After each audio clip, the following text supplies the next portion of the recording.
नहीं, बिल्कुल देखिए, ये वादा मैंने किया था जमुई की जनता से। कुछ संकल्प लेकर आया था शिक्षा के क्षेत्र, स्वास्थ्य के क्षेत्र में, कनेक्टिविटी को लेकर, बेसिक इंफ्रास्ट्रक्चर को लेकर, एक एक करके उन तमाम कार्यों को धरातल पर उतारने का मैंने प्रयास किया। जमुई को आज पहला अपना केंद्रीय विद्यालय मिला है। ये जमुई का सपना लंबे समय से रहा। जब मैं 14 में पहली बार सांसद बनकर आया तब भी लोगों ने ये अपेक्षा रखी। मैं प्रधानमंत्री जी का धन्यवाद करता हूं, आज उनके आशीर्वाद से आज मेरे जमुई के लोगों का ये सपना पूरा हुआ। मैं हमारे शिक्षा मंत्री धर्मेंद्र प्रधान जी का मैं धन्यवाद करता हूं।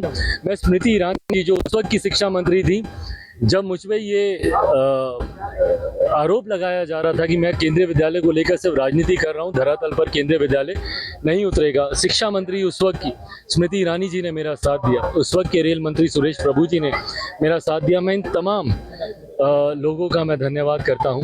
जहां एक तरफ शिक्षा के क्षेत्र में हम लोगों ने केंद्रीय विद्यालय का काम किया, वहीं जल्द मेडिकल कॉलेज, जो कि स्वास्थ्य के क्षेत्र में आने वाले पीढ़ियों तक, जब हम लोग एक स्वस्थ जमुई की जब हम लोग बात करेंगे तो उसकी नींव में कहीं ना कहीं वो मेडिकल कॉलेज होगा। यहाँ पे कनेक्टिविटी की बात हो, रेल परियोजना झाझा से लेकर जसीडीह तक, जो कि बटिया को जोड़ती हुई जा रही है, पहले चरण में उसका लगभग 450 करोड़ की योजना बटिया को जोड़ने का काम करेगी। चकाई विधानसभा जो पूरी तरीके से कनेक्टिविटी से अछूती थी, उसको जोड़ने का काम करेगी। सिमुरतला जमुई रेलवे स्टेशन का मॉडर्नाइजेशन का कार्य हो, फुट ओवर ब्रिजेस यहाँ पे बनाने की बात हो, या यहाँ पे पासपोर्ट ऑफिस खोलने की बात हो, या यहाँ पर FCI ऑफिस लाने की बात हो, या नीडलेस टू से सड़क मार्ग के द्वारा जो कनेक्टिविटी है, ट्रांसफार्मर्स 94%, जब हम आए थे 2014 में 50% से भी कम गांव यहाँ पे विद्युतीकरण से जुड़े हुए थे। लगभग 94%, 94% गाँव यहाँ पे विद्युतीकरण से यहाँ पे जुड़े हैं। ये तमाम वही वादे हैं जो मैंने जनता से किए थे।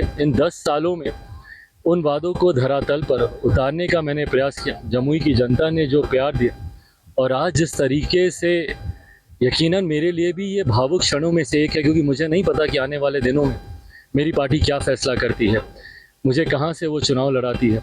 पर आज जिस तरीके से सबकी आंखों में आंसू थे, आज जिस तरीके से सब लोग रास्ता रोक रहे थे कि भैया जमुई को छोड़ के मत जाइएगा, जमुई को छोड़ के मत जाइएगा, मुझे लगता है सबसे बड़ी चीज़ ये मैंने कमाई। उनका विश्वास, उनका प्यार मैंने कमाया। 14 में मैं ज़रूर सांसद बनकर आया था, पर 19 से 24 का रिश्ता मेरा उनके साथ एक बेटे का रिश्ता रहा है। और मैंने पहले भी कहा था, युवा अवस्था में आया हूँ, बुजुर्ग बन के जाऊँगा। अब मुझे नहीं पता कि वो सांसद के रूप में होगा या किस रूप में होगा, पर एक बेटा बन के तो मैं ज़रूर वादा करता हूँ कि जमुई की जनता के साथ अपनी आखिरी सांस तक यहाँ पे इन लोगों के साथ रहूँगा। एक बेटे के रूप में, एक भाई के तौर पर, एक साथी के तौर पर। उम्र भर मेरे वजूद को बनाने वाले जमुई के लोग हैं। आज प्रदेश भर में चिराग पासवान को या बिहारी फर्स्ट को लोग जानते हैं तो सिर्फ और सिर्फ जमुई के लोगों की वजह से। आज जब इनकी आंखों में आंसू देख रहा हूँ तो ये बस यही कमाया मैंने। हाँ बिल्कुल, ये नहीं आसान ये फैसले। राजनीति एक तरफ है, बट ये फैसले आसान नहीं होते हैं। मुझे नहीं पता आने वाले दिनों में पार्टी क्या फैसला लेगी। जिंदाबाद जिंदाबाद, रामविलास पासवान जिंदाबाद जिंदाबाद। जैसा लोगों को आज देखा गया कि बुलडोजर से उसको वर्षा कराई गई, भावुक आप भी हो गए हैं, बहुत सारे कार्यकर्ता को देख रहे हैं वो भी लोग भावुक। वो चाहेंगे कि आप जमुई से ही चुनाव लड़े। मैंने कहा, जमुई मेरी पहचान है, जमुई मेरी कर्म भूमि है। जैसे मेरे नेता की पहचान हाजीपुर था, वैसे ही मेरी पहचान, मैं जिंदगी में कहीं भी चला जाऊं, कुछ भी बन जाऊं, पर हमेशा मेरी पहचान सिर्फ और सिर्फ जमुई की वजह से रहेगी। मेरी अस्तित्व का एक एक कण यहाँ का ऋणी है। जब मैं कुछ भी नहीं था तब जमुई के लोगों ने मुझे अपनाया और मुझे इतना मजबूत किया कि घर, परिवार, पार्टी, हर विपरीत परिस्थिति से लड़ते हुए मैंने अपने आप को संभाले रखा, संयमित रखा, सिर्फ और सिर्फ जमुई की जनता के आशीर्वाद से। ऐसे में यकीनन वो लगाव है, वो रिश्ता है।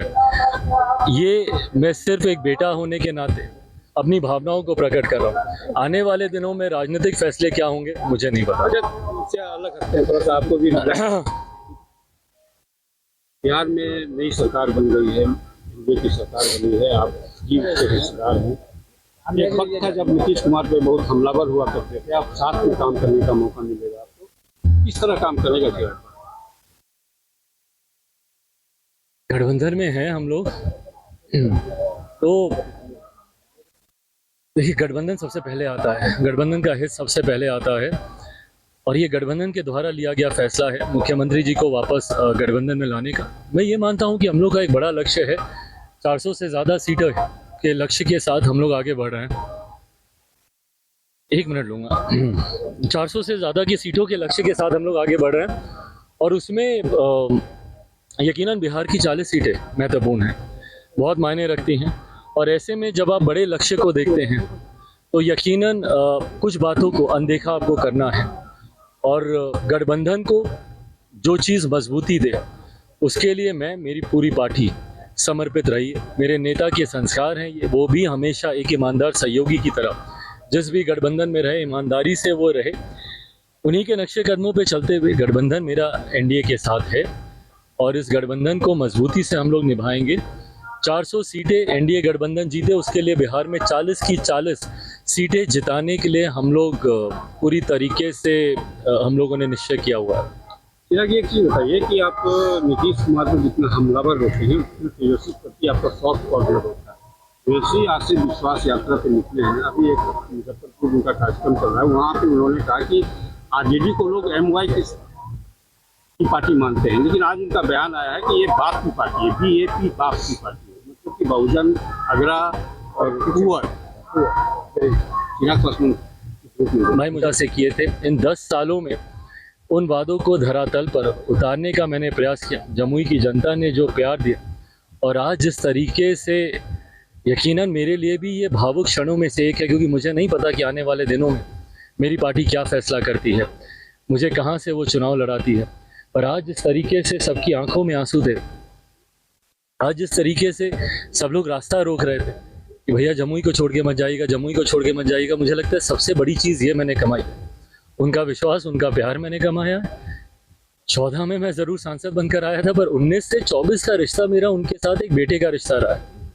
और मैंने पहले भी कहा था, युवा अवस्था में आया हूँ, बुजुर्ग बन के जाऊँगा।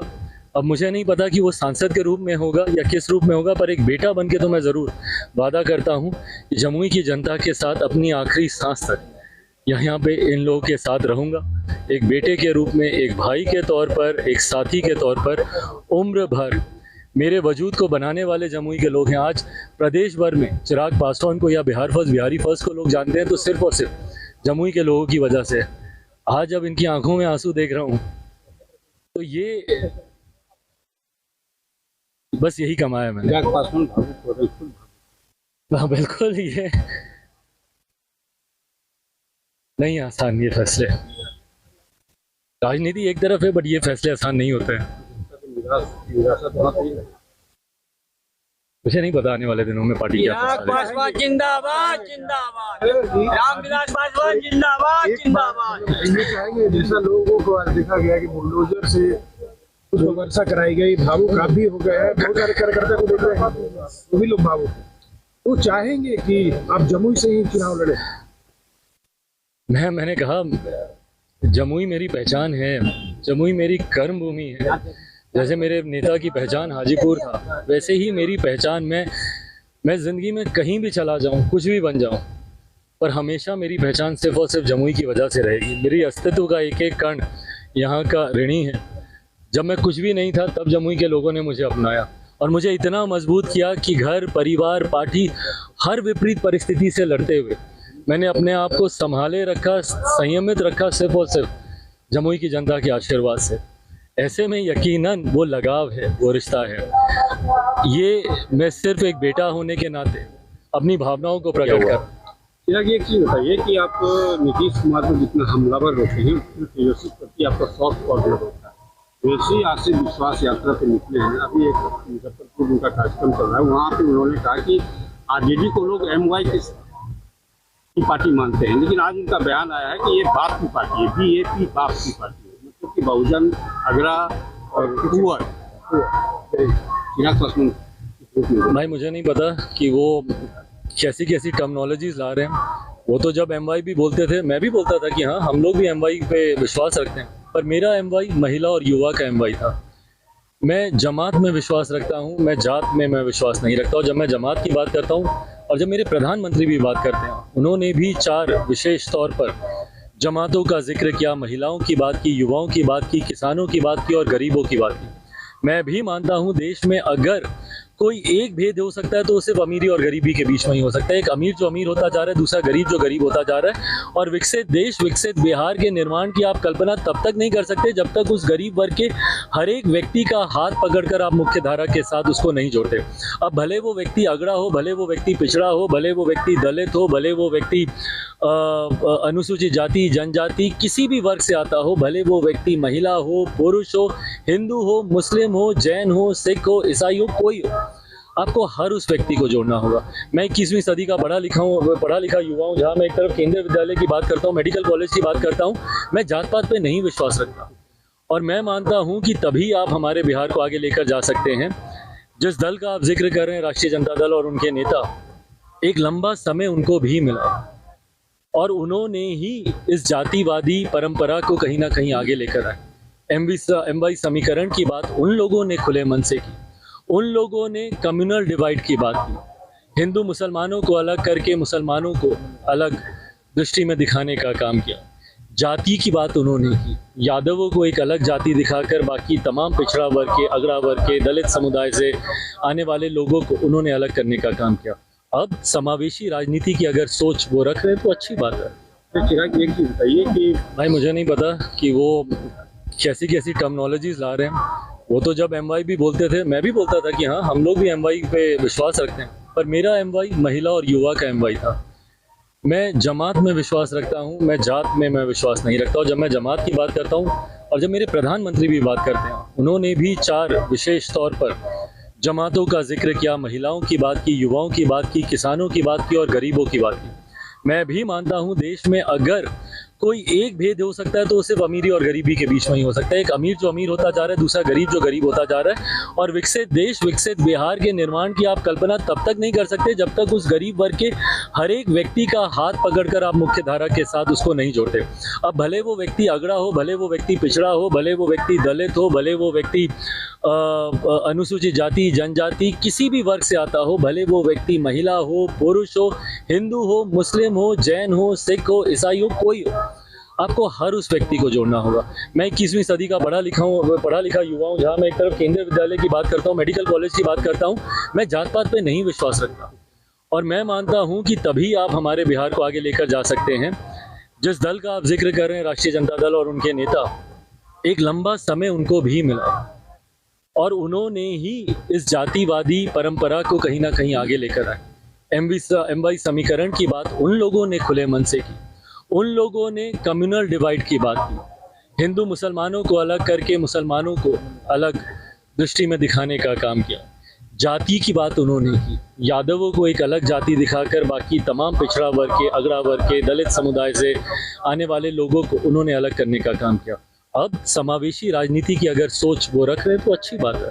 तो चिराग, एक चीज बताइए कि अगर एनडीए में जो सीट मिल पाता है या फिर नीतीश से सहमति नहीं बन पाती है, अगर असहज हो जाते हैं, तो क्या आप इंडिया गठबंधन का रुख करेंगे क्या?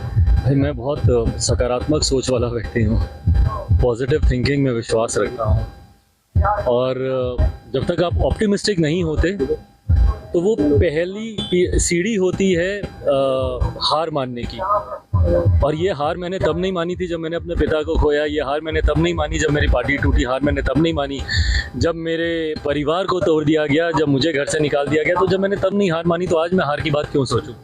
और जो बातें मेरी गठबंधन के भीतर चल रही हैं, कई बातें हो चुकी हैं, कई बातों का दौर अभी भी चल रहा है। ऐसे में ये मेरे विश्वास को बढ़ाता है कि जो अपेक्षा मेरी है उस अपेक्षा को पूरा किया जाएगा।